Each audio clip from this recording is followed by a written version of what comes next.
CBSE class 7 Hindi संवाद लेखन।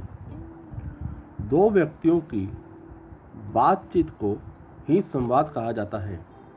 परीक्षा में किसी विषय पर दो व्यक्तियों की बातचीत को संवाद के रूप में लिखने के लिए कहा जाता है। संवाद लिखते समय निम्नलिखित बातों का ध्यान रखना चाहिए। संवाद संक्षिप्त, सरल एवं सारगार्भिक होना चाहिए। संवादों की भाषा सरल, पात्रानुकूल होनी चाहिए। संवादों में क्रमबद्धता का ध्यान रखना चाहिए, अर्थात एक पात्र का संवाद दूसरे संवाद से परस्पर जुड़ा होना चाहिए। पात्रों के मनोभावों एवं मुद्राओं को कोष्ठकों में लिखना चाहिए। संवादों में भावानुसार विराम चिन्हों का प्रयोग करना चाहिए। नंबर 1, पिता और पुत्र के बीच संवाद।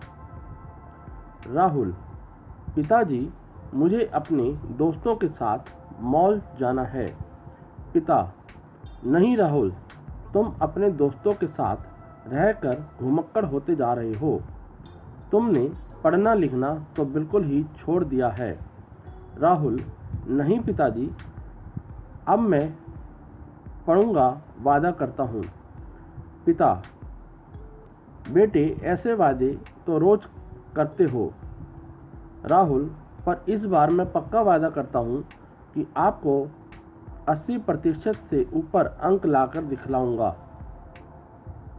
पिता: और अगर नहीं लाए तो? राहुल: फिर आप जैसा कहेंगे मैं वैसा ही करूंगा। पिता: ठीक है, तुम्हें यह आखिरी अवसर देता हूँ। नंबर 2, बढ़ती महंगाई को लेकर दो नागरिकों की बातचीत को संवाद के रूप में लिखिए। रमेश: अरे राधेश्याम, क्या लाए हो बाजार से? राधेश्याम: जी अंकल, ज़्यादा कुछ नहीं, बस थोड़ी सी दालें और चावल ही लाया हूँ। रमेश: अब इस बढ़ती महंगाई ने तो सबका हाथ ही तंग कर दिया है। राधेश्याम: कुछ न पूछिए, सभी चीज़ों के दाम आसमान को छू रहे हैं। कोई भी चीज़ सस्ती नहीं है। कुछ दालों के तो 200 रुपये किलो तक पहुंच गए हैं। रमेश: दालें ही क्या, सभी चीज़ें इतनी महंगी हो गई हैं कि वे आम आदमी की पहुंच से बाहर होती जा रही हैं। राधेश्याम: पर मेरी एक बात समझ में नहीं आती, महंगाई को रोकने के लिए सरकार क्यों कुछ नहीं कर रही है?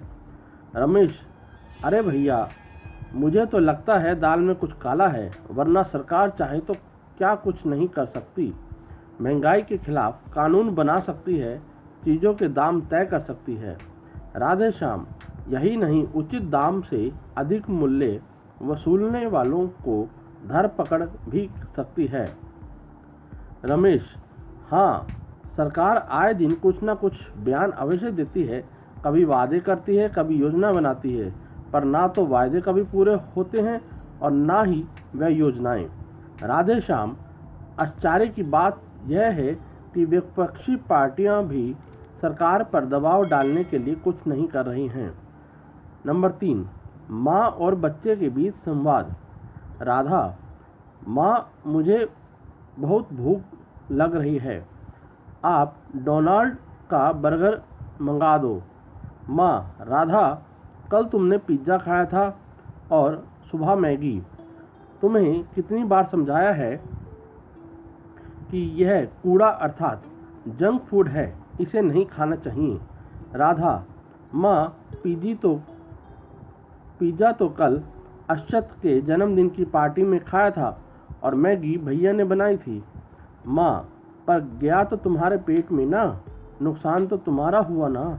जानते हो, ये सब चीज़ें दिल को तो कमज़ोर करती ही हैं, साथ ही शरीर को मोटा करती हैं और ना जाने कितनी बीमारियों को जन्म देती हैं।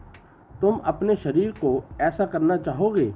राधा: सॉरी माँ, अब मैं जंक फूड नहीं, केवल हरी सब्जियां ही खाऊंगा। माँ, शाबाश मेरा अक्लमंद बेटा।